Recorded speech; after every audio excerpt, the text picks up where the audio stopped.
L'agriculture connaît une crise qui, je crois, est grave et profonde. Bon, on en a connu quelques-unes, mais je ne crois pas aussi profonde, puisqu'elle est liée directement à la structure de la commercialisation des produits, avec un dumping énorme. Bon, on a vu la catastrophe de la suppression des quotas laitiers. On voit même les céréales, les prix qui ne décollent pas. Bon, on sait pertinemment que tout ça est directement lié à des régulations mondiales et que les cours du blé sont fixés à la bourse de Chicago et que donc, en fait, c'est les paysans arigeois qui s'enrhument, quoi, et tous. Et ici, donc, quand même, ici, un très grand secteur producteur de bovins viande, où on a vu aussi, ces derniers temps, les prix baisser. Alors là, on ne sait pas pourquoi, puisqu'ils ont pas. Tous ces prix-là ne baissent pas à la consommation, quand même. Ils baissent aux producteurs. Et donc la question, ce serait les mesures à mettre en place pour protéger, alors je ne sais pas, prix plancher, je ne sais pas, parce qu'il va arriver un moment où c'est pas possible de produire à perte, alors que normalement c'est interdit. Je vais répondre à cette question. Il s'agit là de rémunérer correctement les producteurs. Le prix plancher, c'est effectivement dans le programme de la France Insoumise, c'est un prix minimum aux producteurs, mais dans ce prix minimum, certains vous parlent de prix minimum où ils n'intègrent que le prix de revient. Nous, on va intégrer le prix minimum, dans le prix minimum, on va intégrer le prix de revient et aussi la rémunération du producteur. C'est ça le prix minimum. Et ensuite, ça c'est la première des idées. Ensuite, les taxes à l'importation. Et oui, on assume, nous, effectivement, un protectionnisme solidaire. Protectionnisme solidaire pour éviter, effectivement, les distorsions qu'il y a entre les importations qui arrivent sur notre territoire et la manière dont vous travaillez qualitativement sur ce territoire. Et puis, il y a d'autres pistes comme la maîtrise de coefficients multiplicateurs pour la grande distribution. Pour la grande distribution ou pour les collecteurs de produits, je veux dire les collecteurs laitiers ou les collecteurs aussi pour la viande.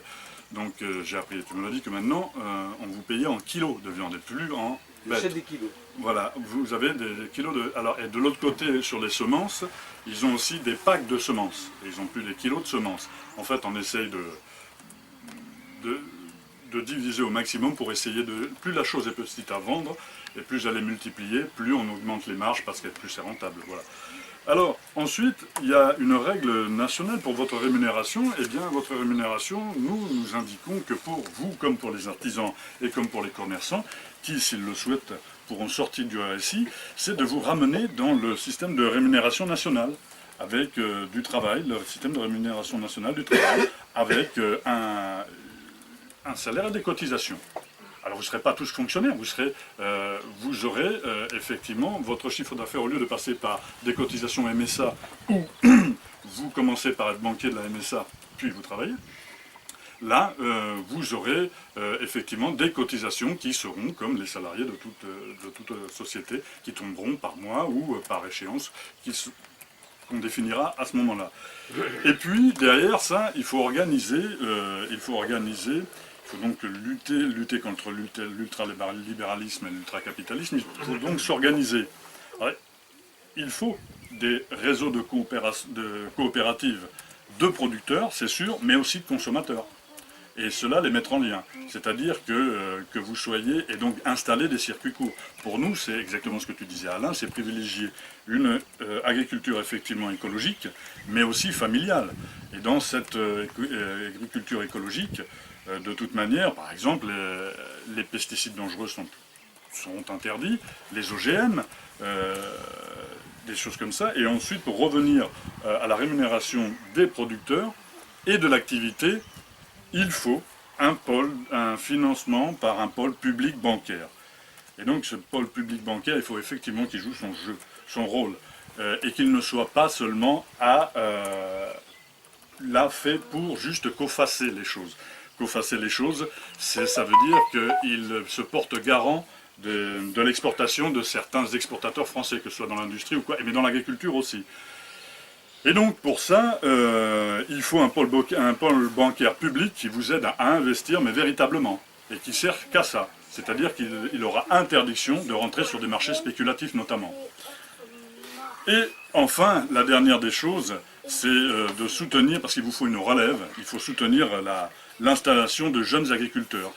Alors là, c'est juste pour la rémunération, mais pour soutenir ces jeunes agriculteurs, il faut leur garantir l'accès à la terre. Et pour leur garantir l'accès à la terre, eh ben, on va recréer des établissements publics fonciers ruraux. Vous allez me dire, mais il y a la SAFER. Mais la SAFER, aujourd'hui, ne joue pas super bien son rôle. Donc on va effectivement le refaire, ça.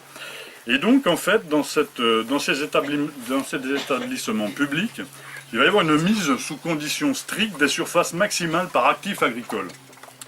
Pour les nouvelles autorisations d'exploiter, notamment. Et puis, effectivement, on va jusqu'à mettre en place une politique de préemption pour garantir cette limite maximale par actif agricole. Là, on a quelques pistes pour rémunérer correctement les agriculteurs.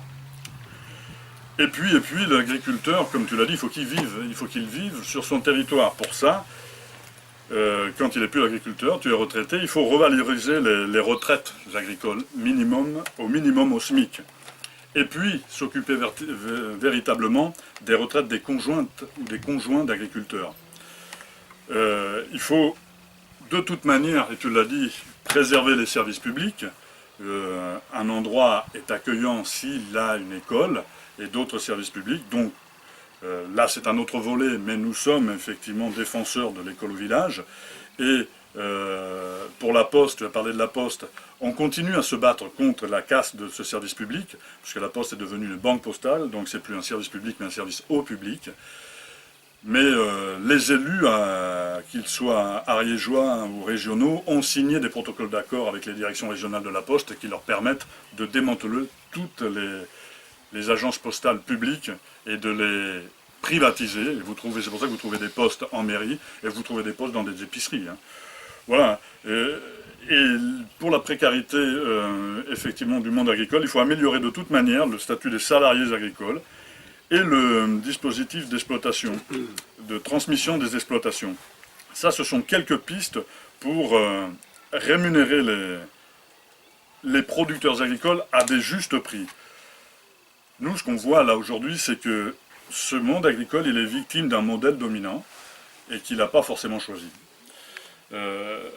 C'est un modèle productiviste et les marges qui sont issues de ce modèle ne sont pas captées par vous.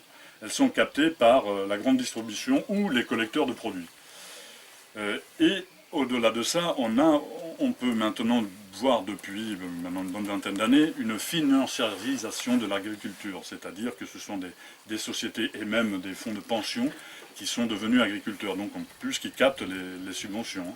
Donc, et puis, ce qu'on voit, c'est que la PAC telle qu'elle est faite aujourd'hui, elle accélère ce processus de productivisme et de mal-être agricole en France, mais ailleurs aussi. Hein.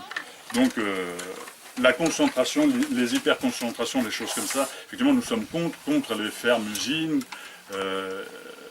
qui pour nous ne peuvent pas être gages de qualité. La quantité et la qualité, il y a un moment donné où la quantité ne peut plus être qualitative. Il y a un moment donné où la quantité et la qualité ne vont plus de pair. Alors jusqu'à où, je ne sais pas, jusqu'au bon savoir-faire de celui qui fait, mais au bout d'un moment, non, on doit privilégier des choses, puisqu'on réduit les marges, on privilégie donc la qualité au détriment du qualitatif. Et nous, notre politique, c'est l'agriculture familiale, donc pas le quantitatif, mais le qualitatif. Alors effectivement, l'idée c'est d'aller vers une transition écologique. Mais il n'y a pas d'obligation. Ce qu'il faut savoir, c'est que lorsqu'on rencontre les gens, lorsqu'on dit des choses, j'ai l'impression que ça va être ça ou rien. C'est pas manichéen. C'est-à-dire que si les gens veulent rester en exploitation familiale, il n'y a aucun problème. Après, si les gens veulent passer en transition écologique, on va les aider. Il y a des processus que nous mettons en place, financiers, donc d'accès à la terre, d'installation de jeunes agriculteurs, que nous mettons en place pour ceci. Pour privilégier la proximité entre les consommateurs et les producteurs, donc privilégier les circuits courts. et pour enfin faire une agriculture française, et une agriculture d'intérêt général. Donc pour ça, c'est pour essayer d'offrir un bien manger à tous. Alors bien manger à tous, eh ben, ça veut dire qu'il faut défendre les appellations d'origine notamment. Et qu'il faut étendre le 100% bio à toute la restauration collective, pas seulement aux écoles, aux hôpitaux et partout, et je sais pas. Alors déjà dans la restauration collective, et puis si ça fait son chemin dans la restauration collective, comprenez bien que le privé suivra. Et puis il y a quelque chose pour bien manger, c'est que les consommateurs soient informés, mais clairement, avec un système d'étiquetage très très clair, qui est simple. Vous avez vu que des gens avaient sorti des systèmes d'étiquetage très très simples et se sont fait taper dessus parce que les lobbying agroalimentaires, eux, veulent pas. Ils veulent complexifier la chose de manière à ce que vous ne sachiez pas ce que vous mangez, quoi. Enfin, vous le savez parce que vous le produisez. Mais nous, consommateurs, on a un peu plus de mal.